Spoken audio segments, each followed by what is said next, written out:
Buongiorno, buongiorno, Steph. How are you? Are you feeling good? Sunday? Sunday blues. Yeah. I'm feeling all right. Good man. We're here before. Yeah. Go on. Yes, I'm keen to watch. Obviously, a bit of the Milan part of the game. I won't be able to make all of it, but keen to watch that game. It's not a nice time in a way. Well, for us at Brits, it's quite an odd Sunday morning. We don't get to watch that in the UK. Hopefully, you don't have to wait all day for a deflating shock loss or something like that. But we just want to see us get 3 points and make amends for that reverse fixture, which I want to forget. But all good though. All good. Good. Exciting bits in the. Well, I say exciting. Obviously, we could talk about the market today, but we signed one player, but I think there's a lot to talk about in who we looking to sign, looking to sell, and just I think generic like strategy, which is a bit of is raised eyebrows, but it makes sense, but it kind of probably validates what we've been talking about, isn't it, when we were saying about exactly the shit show of the summer, basically. So but that's it. I'll let you do the usual. What should we talk about? Spoiler for it. That's it. No. That's exactly what we're going to talk about. Obviously, last week we had I think it was a great episode. We ranted, and I think for every fan who listened, or even those that didn't, it was incredibly cathartic. I mean, just this time last week, Tamori was going out the door, and we were all like, I mean, that was just one. I'm just pinpointing one thing, and now we're kind of pivot because this is the last pub chat before the transfer window officially closes. We usually record on the Sunday, so next Saturday is when it will close, midnight next Saturday, the 31st. So we thought it'd be good, like you said, Steph, to take a view, discuss the sort of overall strategy this window, and also I guess it leads on to that we're at the not tail end of the season, but the business end of the season, as they call it. The last 3.5 months, and where we're going to go to what will need to be a huge summer. But we're going to focus on January. And with that in mind, let's go by position. Let's start with the biggest rumor and get it out of the way. He's not a player yet. He's not our player yet, but Jimenez, striker. What do you think? Yeah. I mean, I think we've been linked to him for probably about a year and a half, I'd say now. Was never a name that stood out to me as a me too, as a the front runner for the front line that I wanted to come in. However, timing's a funny thing. I think he scores a brace midweek against Bayern Munich. Yeah. He's from a statistical perspective, he's putting up some great numbers this year for Feyenoord. He looks like someone that we are craving for in the forward position. Someone who is I say a no-nonsense centre forward, but someone who could obviously put goals away in incredible fashion. Whereas we seem to have two centre forwards who they can only literally score if you put it on the plate for them, and even that they play centre defensive midfield, especially for us. So and I think with Conceição coming in, you love the 4-4-2 at Porto. There's obviously we're over-indexing in centre forwards with Morata, Tammy, Jovic is still at the club, Kamada, Leao in a sense who's kind of plays off the striker as well, probably isn't a traditional winger per se.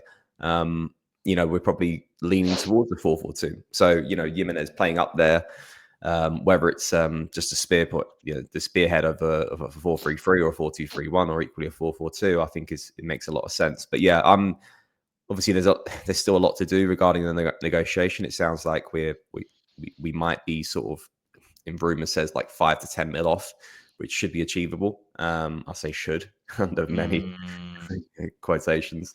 I think my main worry for us right now is that, I said this to the guys in the chat. I think the new way of the Champions League now, and the fact that traditionally we would be finished with the group stage, and a team like Feyenoord probably wouldn't have qualified, and maybe let's say would have dropped out into the Europa League, and with the group stage extending to 8 games played, and then obviously into basically the few days before the market ends.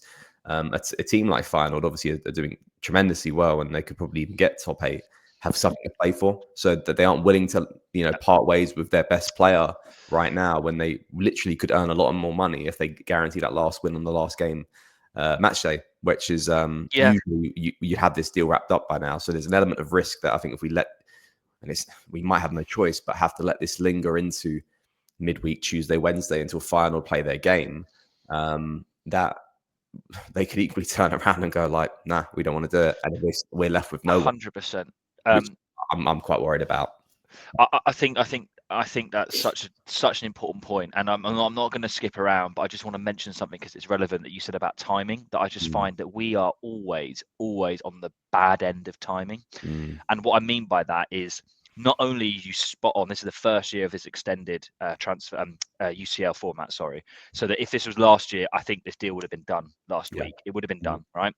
It probably would have been done cheaper as well. The reason I say that is because he would never have got the opportunity to score 2 goals against Bayern Munich. That raises his price. And then you look at something, and we're going to touch on this. I'm only mentioning very briefly now. You look at the Emerson Royale injury, again, a timing thing. We have been really shitted on in terms of timing. Everything that makes this more difficult for us has happened. And, we never get there's the sort of the stars aligning we were talking about before we were recording. Like, that doesn't seem to happen for Milan. In fact, it's the opposite. It's like things will happen to make our jobs harder. So, yeah, just to touch on the player profile, which we're not going to talk about too much because he's not our player yet. I'm the same as you. He's not a name that I'm remotely enthused is the wrong word. I'll be happy if he comes. I'll support the lad because he's young, and I think he's that sort of nous type striker that we need. He's not a link up player. He's more of an in the box finisher, which is what we want, and he's young. I get that, but he wasn't a player that I was particularly enamored by. And my main concern is the league that he comes in. Not because the Eredivisie is a bad league. I think the Eredivisie is a fantastic league, but not for strikers. I think it's fantastic for midfielders. You can list off a whole host of midfielders that have made it over the past decade. For strikers, not so much. But look, I'm happy to be proven wrong, and if he comes, we'll support him. But I do think with him, and I'm not going to be critical of the move at all, even if we have to spend 40 million euros, just because we have to. That's the market price. I'm so frustrated. I can't have defensive midfielders playing as centre forwards anymore. It's to the point where I'd rather we just give it a go. I agree. We did a pub chat about 3-4 weeks ago on the lack of spending we've done at centre forwards, and actually, ironically, I didn't see anything else in the press or even on Twitter, speaking probably in length that we did before that. And just literally the week after that was a newspaper from, Gazzetta dello Sport saying how much lack of money we've spent. So, 1 million in 10 years on average. It's been, that's crazy. The average it's been 1 million in 10 years every year. Yeah, I just,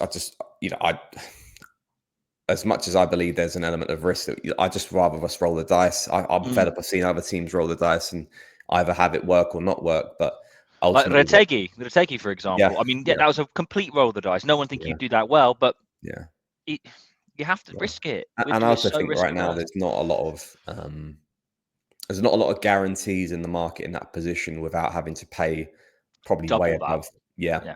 So people can say Osimhen this, Osimhen that. I think he's still owned by Napoli. They wouldn't want to play with, Galatasaray. Like right now, who's available in the market? And probably only other players that you could probably look at right now, probably like your Jonathan Davids and stuff, which even him coming in wouldn't be a guarantee as well. So it's like, fuck it, give me Jimenez and let's give it a go. I love a left-footed centre forward. And me too. Hopefully, if he does come, he buries some goals. But I think to your point, before we spiral off into the rest of the squad and the stars align element, I do think we negatively self-inflict shit upon ourselves.